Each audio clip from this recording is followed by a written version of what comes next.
1 year ago, tragedy struck in the East Raleigh neighborhood of Hedingham. The quiet after that night of panic and chaos and pain was, it was hard. It was really hard. It was a day that shook the community, the state, and made national headlines. It affects us, and we know that it could happen anytime.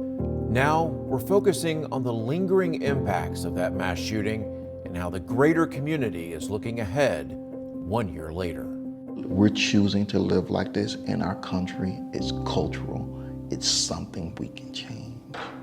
This is Hedingham, Rise from Tragedy.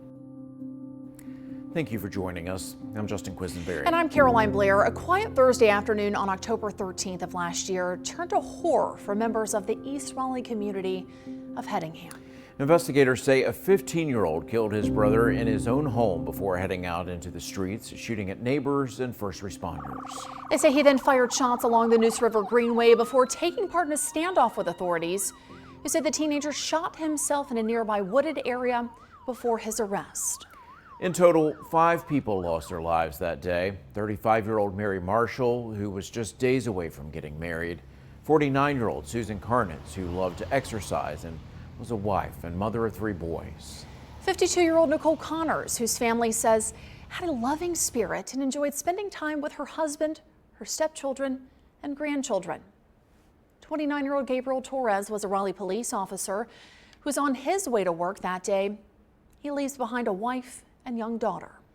And 16-year-old James Thompson, he was the youngest victim and brother of the accused shooter. We're told Thompson enjoyed playing basketball, video games, and loved the outdoors. And just this month, prosecutors announced the now 16-year-old accused shooter, Austin Thompson, will be tried as an adult.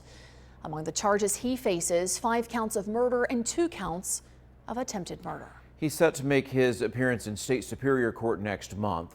In a one-on-one interview with Spectrum News 1, Wake County District Attorney Lauren Freeman had this to say to the public regarding the case. I hope that they know that we will do everything we can to make sure that justice is sought in this case, not only for the families in this case, who obviously are our priority, but also for our community.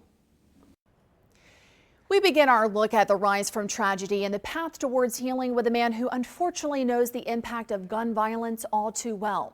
Spectrum News 1's Sarah Rudlang joins us now from Apex with more on how this father has coped with his own fear and violence and how he's looking ahead to healing and prevention. Sarah. The first time Tony Cope experienced gun violence was while shopping with his family at the Target in Apex. An active shooter killed a cashier and then himself in a terrifying lockdown. And then 7 years after that, his own daughter was held hostage by a gunman. He says everyone heals differently, but you never forget. Yeah, this is the text conversation I was having with my child while she was in a bathroom hiding from a gunman. Text messages Tony Cope will never forget. When you're texting with your kid that she's hiding from a gunman and you hear that he's in the room with her and then things stop, you make assumptions on what's next, right? You start kind of wrapping your head around. It's like, did I just say goodbye to my kid? His daughter was staying at a friend's house when a sibling's ex-boyfriend showed up with a gun. She was released unharmed. Oh, physically unharmed anyways. It took years to kind of all of us to work through that. The trauma reminiscent of their first time experiencing gun violence at a Target in Apex in 2010 when a gunman shot a cashier, then himself, as Cope hid with his family. So it's just something as a survivor that you develop your own way of handling it. And for a lot of us, you also start saying, look, lean on us. It's why he and Gerald Givens Jr. joined forces, creating a nonprofit called Raleigh Boots on the Ground. The vision that we have at Boots on the Ground is freedom requires safety.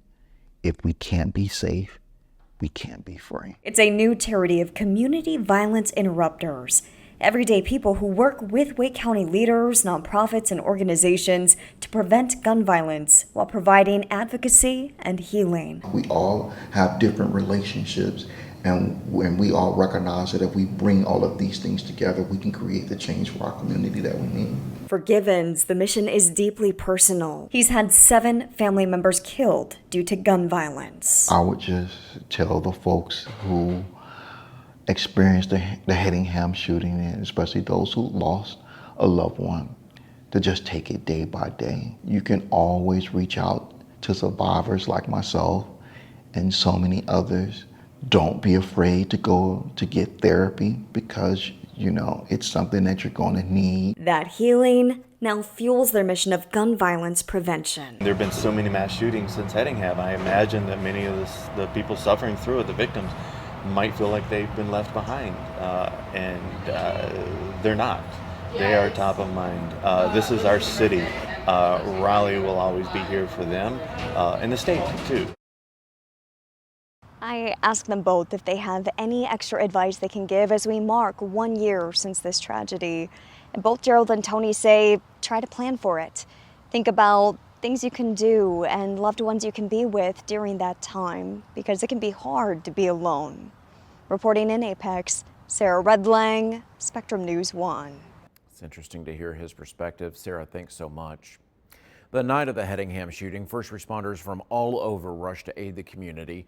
Police, fire, and EMS were all on scene within minutes after one of their own, Raleigh police officer Gabriel Torres, was shot and killed on his way to work.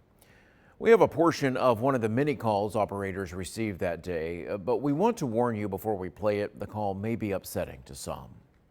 That's my call. It's an officer. He works for you. You said it's an officer? Yeah, it's an officer. Hurry up, please.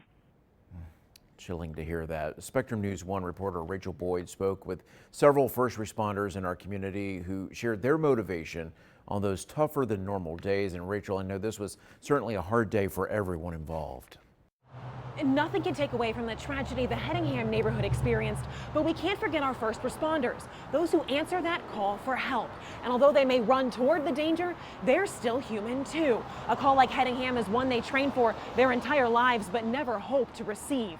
And once they leave that scene, they're left to process a different kind of heaviness. Every first responder has a different why. I always wanted to become a firefighter. Ever since maybe the age of 12. My neighbor house caught on fire, and I saw the love and the professionals that they did. Made me want to do the same thing. Much like Master Firefighter Kevin Moody for Senior Patrol Officer Zachariah Argules, this is more than just a job. So I love helping people, and a majority of people who call 911 are experiencing their worst day. They've made careers out of it, just like Fire Captain Travis Hansen, who's known he wanted to help people ever since he was a kid. At the age of 13, I was a junior firefighter, and from that point on, I knew I wanted to be my career. These public servants may not wear the same uniform, but they're all on the same team. You don't have to be the quickest, the fastest, the strongest, or the smartest, but you need to be a little bit of everything. Whether it be police, fire, or EMS, you know, we're all have each other's backs. When the call comes in, it's go time. For us, seconds matter. Do what I can do, right? Fix what I can fix first. And it's no different for Dr. Osi Udekwu, Executive Medical Director of Trauma at Wake Med. Left-sided weakness. We get you can see every time a trauma is called, the signal comes over the phone. You're sort of going through a mental checklist. Your heart rate starts to pump, you've got that adrenaline rush. Years of training, decades of experience. From the time that call is received to the time that we get there, we are processing information at a very high rate of speed. Then we have the team assembled in the trauma room for when the casualty arrives. And still, they're never totally prepared for what they may encounter. Anything could happen. It could be a noise complaint, and I've known officers get into deadly force situations. They set aside their humanity for that moment in time. I'm gonna put myself second, and whoever's in need, I put them first. Usually the human reactions in the physicians and staff occur after the episode of care. Every job has hard days, but theirs are harder than most. I'm trying to be macho, but at the end of the day, you like, listen, if you really care, you're gonna feel some kind of way on some calls. There are certain calls where it'll mess with you and you won't even think about it. but you have to talk with people. The days of not sharing emotions are gone. We have a value here at the carrier that's people first. There have been times where we had super bad calls that you'll get that phone call, out of nowhere. Hey man, I just want to check on you and make sure you're doing all right. And it's nice to see when you go to a call, you have somebody who's going through something similar and you have each other's back. What rocks the community rocks them too. In their case, it's repeated trauma. We lost a severely injured patient in the ICU, and there was immediate, obvious distress on the part of the physicians and nurses. Mental health for these heroes is everything. A community thank you can go a long way, but their motivation has to be deeper. The wheels are going to turn, your fire trucks are going to go out of the fire stations, and it's because it is that calling for each individual that enters into the public safety field. For Officer Arguelles, it's the people. It was a 911 call, and the call note said somebody ran through her yard and destroyed her fence. We went to go check, and sure enough, she was in tears. My squad and I actually coordinated to where we fixed the fence for her. I love her. For Moody and Hanson, it's the chance to change the outcome. We always say that's one of the things, the reason why we wanted to be a firefighter was to make an impact in the community. For Dr. Udekwu, it's being able to give a life back. The patients in follow-up who have been able to regain an opportunity to live a normal life, that is probably the most fulfilling aspect. The people they serve are their focus, but the people they do it with are what get them through. And it's not one person, it's always a team. This crew, when we respond together. For me, I think the biggest positive about work is my work family. Even though we don't work side by side all the time, when we do come together, it's just one big team.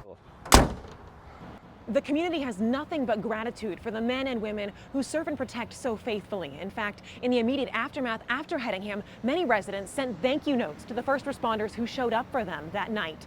And although the ones in this piece may not have responded to Hedingham themselves, they say that small thank you means more than words can ever say. Rachel, thanks. And coming up, try to prepare myself every morning. I never know what the day is going to be, and my prayer is, God, give me the strength I need to help me to help someone else. people look to faith leaders for solace and advice, especially in times of extreme grief. After the break, we speak with a chaplain in Raleigh who's been helping people through a difficult year. How he's focusing on faith, fellowship, and remembrance 1 year after the tragedy. Stay with us. You're watching Hedingham Rise from Tragedy here on Spectrum News 1.